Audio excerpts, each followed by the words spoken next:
Wow, what an amazing opportunity it is to be right here with all of you, sharing something that few people on the planet will ever be able to say they were a part of, and that is being right here, right now, atop this motorcycle, this iron horse, this iron steed, this noble steed, this international machine of mystery, this Spuds McKenzie of motorcycles, this E.F. Hutton of Harleys, this, the most interesting motorcycle in the world, Donkey.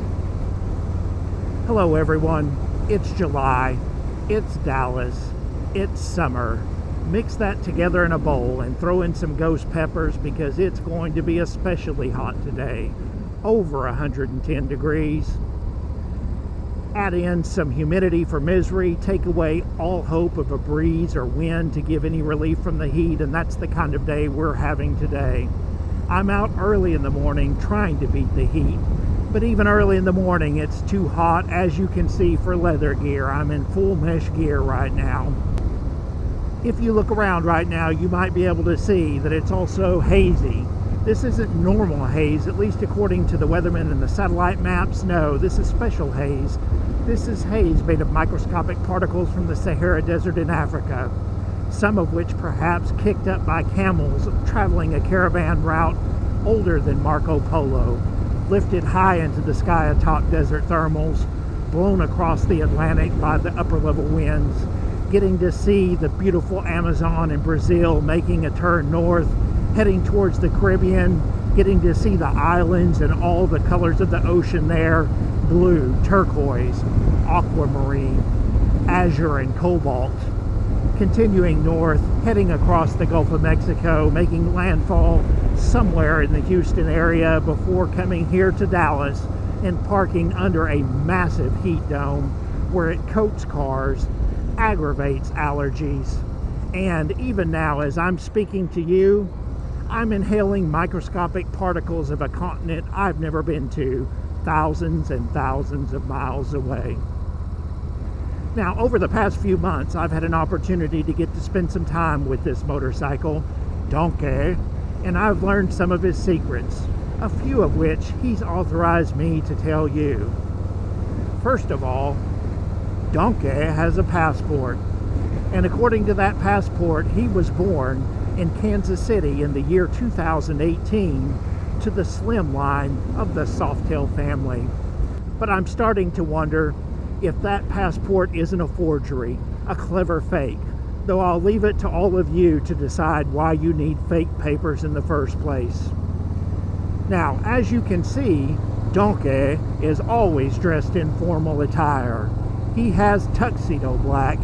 He has brilliant white that just barely covers his large steel double-barreled American chest.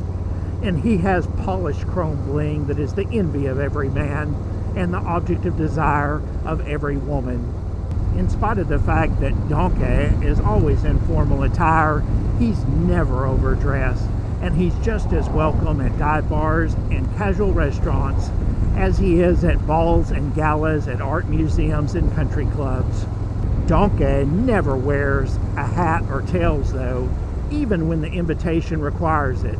But it's never a problem for him because every doorman, every party planner, and every host knows it's not a party until Donkey arrives. Donkey walks with swagger, moves with purpose, and dips the ladies with authority. He drinks only dark American whiskey from a glass, high octane of course. He only knows one dance, the tango, and he only tangos to one song, Por una cabeza, which translated into English means by the head of a horse, an iron horse perhaps, although there's some disagreement amongst men and women about the subtext of that translation. Donkey has the spirit of James Dean, the suave of James Bond, and the soul of James Brown. Donkey allows Chuck Norris to check him out, but only if Chuck stands a respectful distance away, and only if he curtsies first. While the Arnold was busy fathering a child with his housekeeper, Donkey was fathering a child with Mrs. Schwarzenegger. And when he was done, he went to Arnold's refrigerator and drank his beer.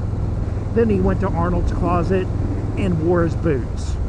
And then he left a note for Arnold saying, "I'll be back." Don't let anybody tell you anything different. What really happened is Bruce Jenner challenged Donkey to a stare down and lost.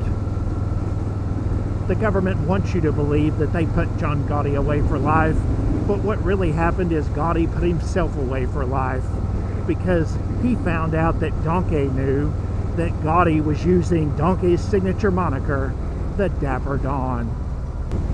Last year, when Donkey was at the Academy Awards on the red carpet, Vera Wang, like all women, wanted to meet him. She walked up to him, complimented him on his spectacular attire, and asked if it was Harry Winston, to which Donkey replied, "No, Harley Davidson." Donkey is 100% American iron horse, though there is a rumor going around among certain lady folk, who usually fan their faces while they're mentioning it, that Donkey is actually a mule. Wherever Donkey goes, he causes flowers to come up from the ground, causes birds to come down from the sky, causes water to flow in the desert, and causes nuns to renounce convents and the sisterhood. Several years ago, Donkey was in Russia on a top secret mission. He had to abort the mission though because so many women were flocking to him he couldn't keep the low profile he needed. What we now know because of a high-level Russian defector is that Vladimir Putin himself saw Donkey and became jealous. He decided to adopt Donkey's look for himself. And while the rest of the planet was wondering what in the world Vladimir was thinking, now all of you know the rest of the story. That's all I'm authorized to tell you right now about Donkey. But if you like this video, you can let me know by clicking that like button, clicking that subscribe button, or better yet, click that share button and send it to anyone else that you think might enjoy this video as much as you did. On behalf of myself, the Random Roadster, and this magnificent magical mystery machine, Donkey, we'll see you in the future on the highways and byways of North Texas and beyond.